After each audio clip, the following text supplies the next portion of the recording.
हमारी संस्कृति, हमारे संस्कार सदा रहे हमारे साथ।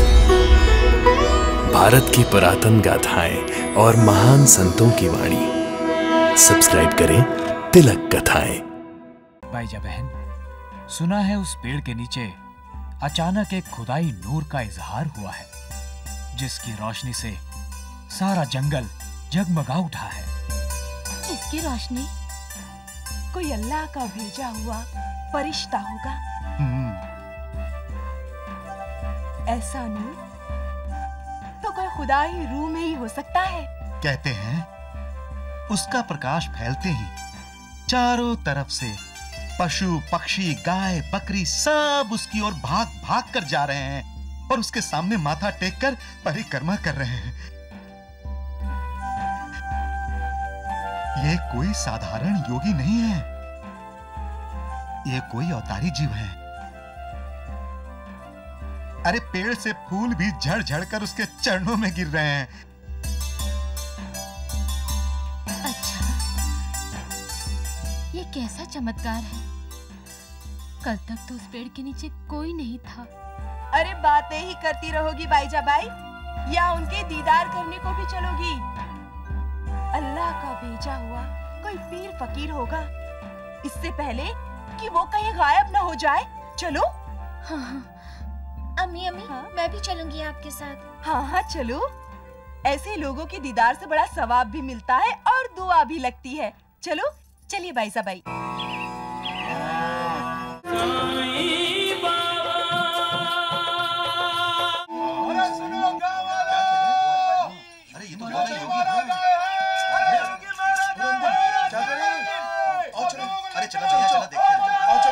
हाँ, मैं सही कह रहा हूँ। दिनकर जी ऐसा कह रहे थे।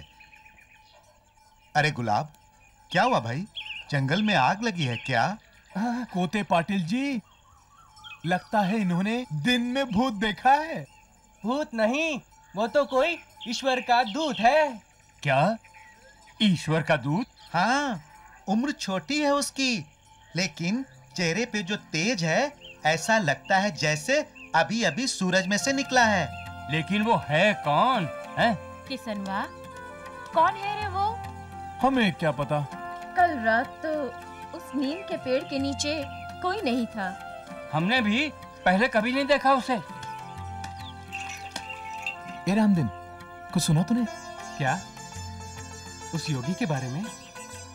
अरे सारे गांव में उस योगी की तो चर्चा हो रही है जो हमारी शिरडी में प्रकट हुए हैं। हाँ, ये खबर तो पूरे गांव में जंगल की आग की तरह फैल गई है। और मैंने तो सुना है कि उस महान योगी ने प्रकट होते ही चमत्कार दिखाना भी शुरू कर दिया है। क्या कहा? उस योगी ने चमत्कार दिखाना शुरू कर दिया है? हाँ शालिक राम जी, अपने गांव के चरवाहे हैं ना, वो बता रहे थे कि सारे पशु पक्षी उनकी परिक्रमा कर उन्हें प्रणाम कर रहे थे। ये तो सचमुच चमत्कार हुआ। इतना ही नहीं, पेड़ों से फूल झड़-झड़ कर उनके चरणों में गिर रहे थे, जैसे फूल उनके चरण स्पर्श कर रहे हो। सचमुच वो योगी कोई महान तपस्वी होगा। अरे बायजा, बायजा सुन, बायजा। कहाँ गई? बायजा, अरे बायजा, अरे कहाँ हो तुम? अरे देवा। ए बायजा, अरे बायजा कहाँ गई? अरे बायजा, बायजा तुम यहाँ हो और मैं तुम्हें घर के कोने कोने में ढूंढ रहा हूँ। ईश्वर, क्या बात है? क्या हुआ? क्यों इतने उत्तेजित हो रहे हो? अरे बात ही कुछ ऐसी है, अपने गांव में एक चमत्कार हो गया है। अग्गो भाई, चमत्कार? कैसा चमत्कार? वो जंगल में बड़ा नीम का पेड़ है ना, उसके नीचे एक योगी प्रकट हुआ है। अग्गो भाई, योगी? हाँ, अरे कल तक तो वहां कोई नहीं था, आज वहां एक बाल योगी समाधि में दिखाई दिया है। अच्छा? हाँ। अरे सुनती हो बाईजा बाई, ये क्या कह रहे हैं? क्या हुआ नूर? अरे देखो, ये तुम्हारे भाईजान बता रहे हैं कि हमारे गांव में करिश्मा हुआ है। करिश्मा। क्या हो गया? अरे इन्हीं से पूछो। बताओ ना उस्मान भाई, क्या हुआ? बाईजा बहन, सुना है उस पेड़ के नीचे अचानक एक खुदाई नूर का इजहार हुआ है, जिसकी रोशनी से सारा जंगल जगमगा उठा है। किसकी रोशनी? कोई अल्लाह का भेजा हुआ फरिश्ता होगा। ऐसा नूर तो कोई खुदा ही रूह में ही हो सकता है। कहते हैं उसका प्रकाश फैलते ही चारों तरफ से पशु पक्षी गाय बकरी सब उसकी ओर भाग भाग कर जा रहे हैं और उसके सामने माथा टेक कर परिक्रमा कर रहे हैं।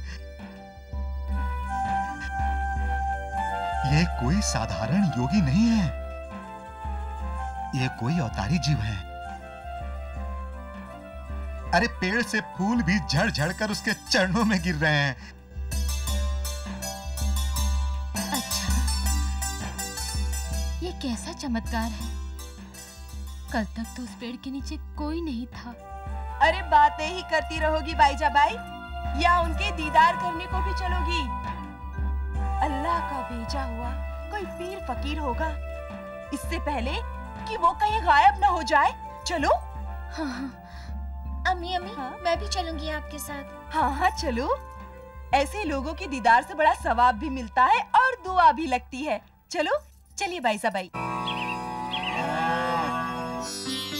कब से प्रार्थना कर रहा हूं प्रभु, समय बीतता जा रहा है और समय के साथ साथ ये नश्वर शरीर भी उस परम सत्य की ओर बढ़ रहा है जिसे मृत्यु कहते हैं। मेरा ये जीवन असफल हो जाएगा प्रभु अगर मुझे कोई मार्गदर्शक नहीं मिला। मुझे गुरु के दर्शन करवा दो प्रभु।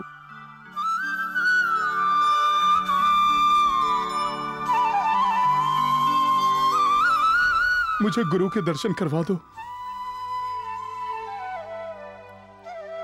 खंडोबा जी की जय! खंडोबा जी की जय!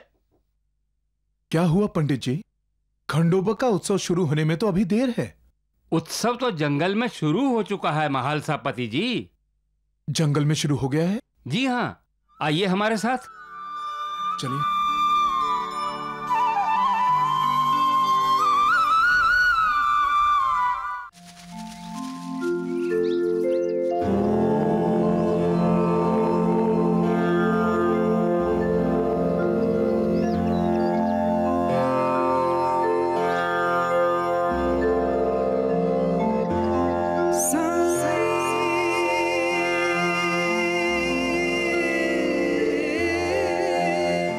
चलिए नजदीक चल के पूछते हैं। चलिए।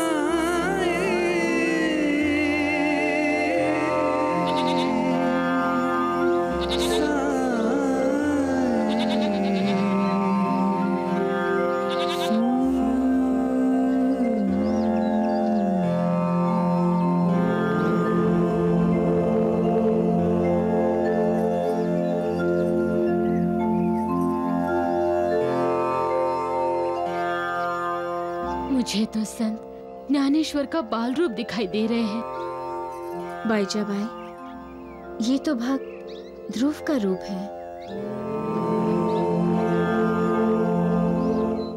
आंखें खोलो योगी, हम गांव वाले आपको मिलने आए हैं। हमें अपना परिचय दो। आंखें खोलिए देवता स्वरूप। नहीं खोलेंगे आंखें। क्यों खोलें? हम पापियों को देखने के लिए हैं? साक्षात विष्णु है। हमारी शिरडी धन्य हो गई। हे सुंदर स्वरूप, आप हमें बताएं कि आप किस रूप में आए हैं। महालसापति, आप ही जाकर समाधि से जगाइए। पूछिए तो सही, क्यों आए हैं, कहां से आए हैं?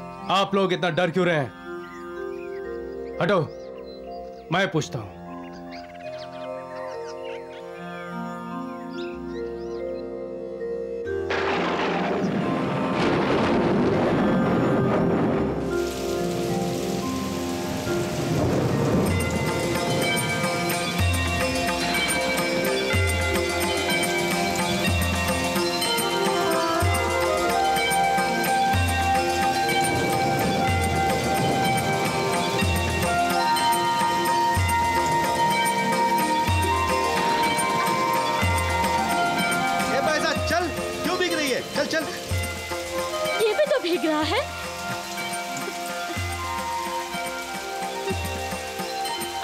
बेटा होता और इस तरह भीग रहा होता तो क्या हम ऐसे ही चले जाते?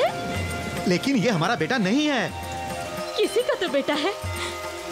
अगर इसकी माँ होती तो कैसे भीगने देती क्या? लेकिन बायजा, ये तुम क्या कर रही हो? तुम इसे बारिश के पानी से बचा रही हो, बारिश का पानी छान छान कर इसे नहला रही हो, हैं?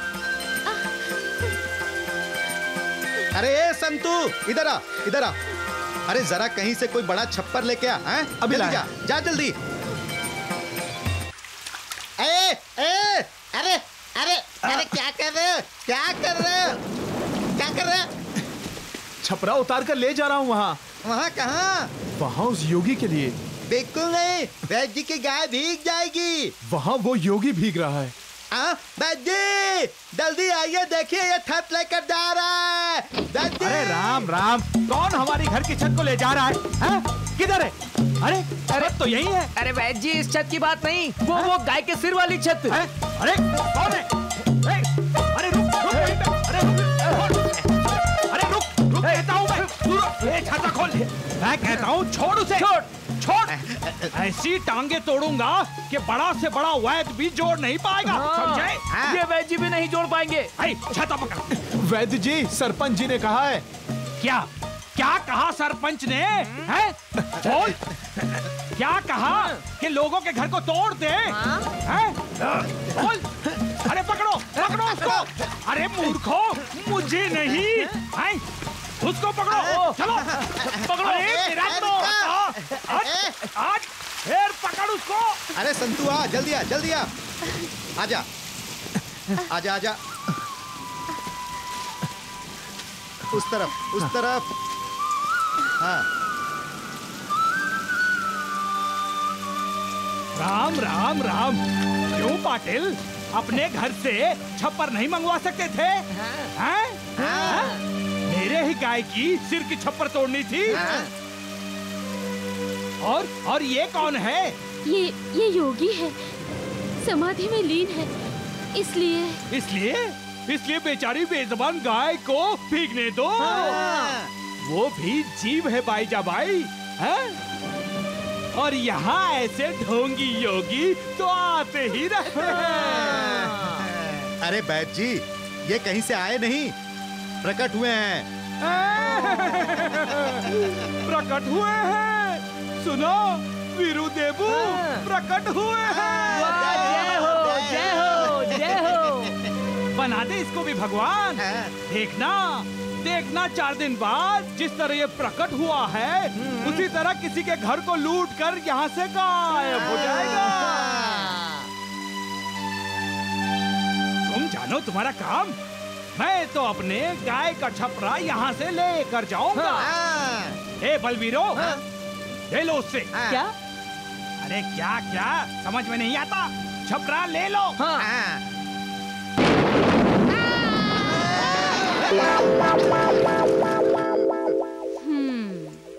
हाँ सुशीला बहन, ऐसे योगियों पर शक करना पाप है। देखा नहीं कुलकर्णी वैद्य जी के शक करने पर कैसा फल मिला था?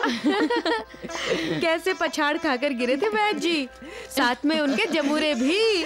मुझे तो वो तीनों की हालत देखकर हंसी आ रही थी। कैसे किचड़ में लथपथ हो गए थे वो बेचारे वैद्य जी। वैद्य जी ही क्या, जो भी उस बाल योगी से नफरत करेगा ऐसे ही अपमानित होगा। वैद्य जी की बात छोड़ो, उस योगी की सोचो। आज 2 दिन हो गए हैं, अब तक उसी नीम के पेड़ के नीचे बैठा है। तो क्या हुआ, ऐसे योगियों की समाधि तो बहुत लंबे समय तक चलती है। अच्छा, ऐसी पुण्य आत्माओं के रहने से हमारी शिरडी का भला ही होगा।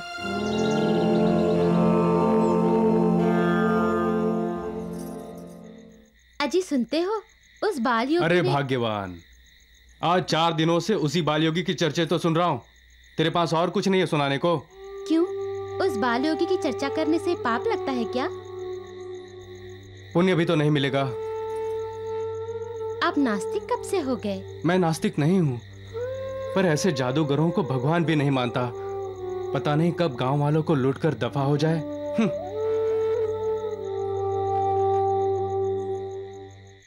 वो कहीं नहीं गए हैं मालसापति जी। वहीं नीम के पेड़ के नीचे समाधि में बैठे हैं।